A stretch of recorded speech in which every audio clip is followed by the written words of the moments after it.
too used to Judd Winnick writing Batman. Yeah, people have been telling us on the boards, and it's something that we were aware of, that for a 6-issue run, Tony Daniel will be doing the writing and art chores on the main Batman book. And I know that doesn't please you, but I'm going to just say this. Battle for the Cowl was one of DC's few top-selling books during the time when there were no Batman books. The book sold. It sold like mad. But it was a big piece of shit, though. And everybody now is kind of aware of that fact after how awesome all these new Bat books have been.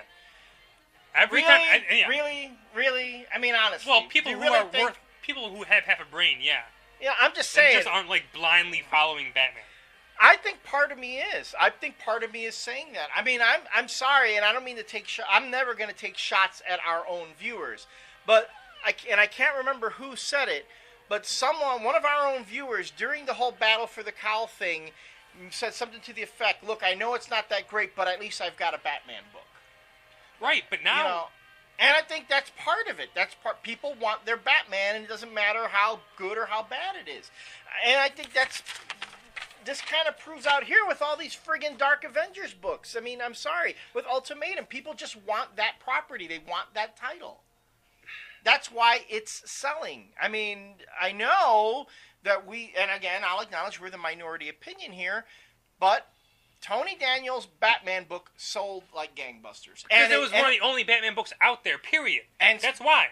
But you know what? When Batman, when he starts doing his story after Winnick and Bagley, now mind you, Judd Winnick is going to be booted off yet again for fucking Tony Daniel. Guy's getting fucked twice now by, I'm not saying it's Tony Daniel's fault, but by the editors at DC Comics. But why? I mean, that's what I want to know why. Because we've already seen how awesome in two issues, what Judd Winnick has done with this character. And we kind of have said it in every Batman review that we've done with the Batman One Words. Every time, fresh air. Breath of fresh air after Battle for the Cowl. I think in every review we said that or something similar to that. Mm-hmm. Why do we need to go back to that fucking shit after getting these good stories in there? And I mean, I don't know how Winnick lost out to Tony Daniel. There's just got to be something going on there where he lost Battle for the Cowl to Tony Daniel. But again, to lose now the Batman book that he's on to Tony Daniel yet again. Mark Bagley's moving on to Justice League. Right. I don't know what Judd Winnick's moving on to, but that's fucking shit. And again, people are going to buy it because it's Batman. That's fine. But I can tell you one thing. It is not going to be anywhere near as good as these two Batman books. And I bet you even Runnick's like whole mini run that he's going to do. There's just no way that book's going to live up to it. Because we know that Tony Daniel can't write. He's very inconsistent with his art. Completely inconsistent. I don't know how he can do 6 issues. He can even do 3 issues of the Battle for the Cowl without starting to shit. His artwork just looking like shit towards the end. And I'm sorry, the guy's dialogue is terrible. When you have a Batman book on the racks with Tony Daniel, and that's all that's out there, people are going to buy it. But when you have Grant Morrison and Frank Quitely on Batman and Robin, and you have Greg Rucka and J.H. Williams on Detective Comics, and you have Paul Dini and Dustin Gwinn on Streets of Gotham, and you have Paul Dini and Guy Marsh on Gotham City Sirens. I'm sorry, man, but there's one of those books that just isn't, the quality is just not going to compare to the other ones. And people are going to have a choice of which Batman book they're going to buy, and I guarantee you, out of the main 3 Batman books, that the Tony Daniel Batman is going to be the worst-selling one. Because there's no comparison to all of those creators and artists when it comes to Tony Daniel. People didn't have a choice with Battle for the Cowl. They are going to have a choice when he comes on to Batman. You know what? I don't want to seem contrarian, but I disagree. I have a feeling that the Batman book, when Tony Daniel comes on, is not going to suffer. It's just not going to suffer. It will. Because Tony Daniel, Tony Daniel does have a name in the industry. A lot of folks know Tony Daniel from the Batman run that he did with Grant Morrison. And people are going to want to read Batman.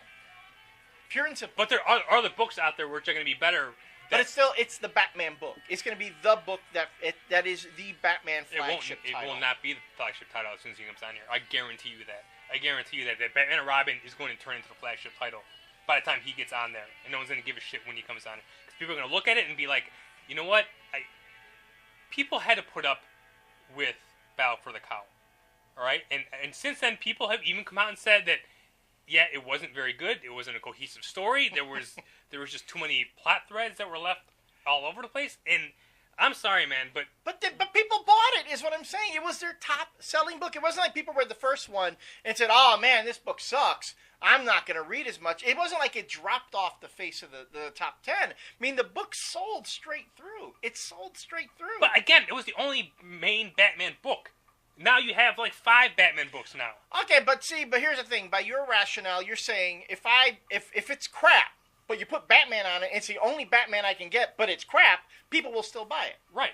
But that I just went on and said that that's not going to be the case when he comes on it. And when other people have a choice between crap and not so much crap, I don't know, because we've had this discussion in the past, and is it the talent or is it the title? It's just one of those strange, incomprehensible things that no matter who you put on a particular book, in some cases, it sells like gangbusters.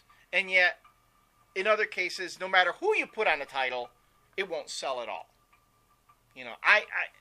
I don't know. I just have this feeling. It's just a gut feeling that I'm having. Batman is not going to suffer from Tony Daniel being on the book. It didn't suffer for Battle for the Cowl.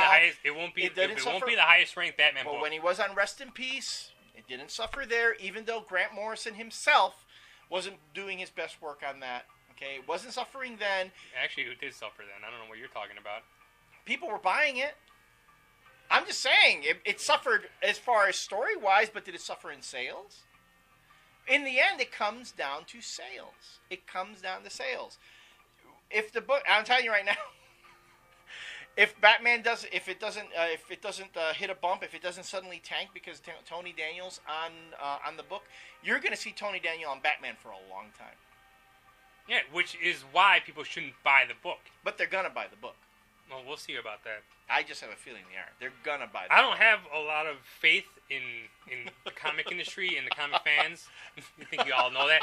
But I have faith enough that when they see that, they're just not going to buy into it again. I just fucking hope that people learn their lesson from Battle for the Cowl and do not buy into the shit again. Especially when, I don't know what Judd Winnick did to piss people off at DC. I don't think, there's obviously something going on with Judd Winnick. That's and fucking DC. bullshit, There is man. something going on. There is something going on. You're absolutely right. The guy gets kicked off Battle for the Cowl. And you know what? And if the last 2 issues that he did at Batman were terrible, I would have been like, yeah, no. Yeah. But I'm sorry, man. But yeah. when it's the quality book like this, something's going on. Something's going on. Either he's got a huge project going on in DC that he can't talk about that's taking him away from Batman, or he got on somebody's bad side and they're taking him off Batman. So it's either something else is going on that he can't do it, or he wants to do it but they're not letting him. So it's got to be. And it's not the first time that personal politics have fucked over shit at DC. Well, personal politics screw up everybody at any company, But again, as someone who wasn't always the biggest Judd Winnick fan, and I am. That's really what I'm saying. What he's doing. You didn't like Battle for the Cowl. He won't come out and say it, but you. No, I said when it. you reviewed it, you couldn't even get through some of the issues. No, I'm trying. I am not saying. And then for someone who didn't really care too much for Judd Winnick, and you read these 2 issues, and you're like, I kind of really like Judd Winnick stuff. Now you would rather go back to the horse shit? No, exactly. I wouldn't. You wouldn't. I'm not going to. There. And I'm not saying specifically a lot of the folks who've watched this show, but those casual viewers who pop through and watch and are going to look at these videos and go, what is our problem with Tony Daniel on Batman? And they're out there, man. You know that there are people out there who read Battle for the Cowl, who loved Battle for the Cowl. They want more Tony Daniel on Batman. They're there. And the reality, too, is that is the majority. The majority of people liked Battle for the Cowl. That's why it's sold I think so if you took a poll today, and you and you said, all right, who would you rather be on a Batman book? Not only after 2 issues of this, would you rather see the team of Judd Winnick and Mark Bagley, or would you rather see the team of horse and shit Tony Daniel? Pick.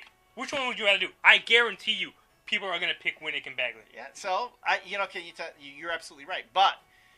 You tell people, what do they watch on TV? Do they watch documentaries about Darfur, or will they watch So You Think You Can Dance, okay? They will tell you that they watch the documentaries, but what do they actually do? They watch So You Think That You Can Dance, because they play towards that thing that gives them the most base satisfaction from the get-go.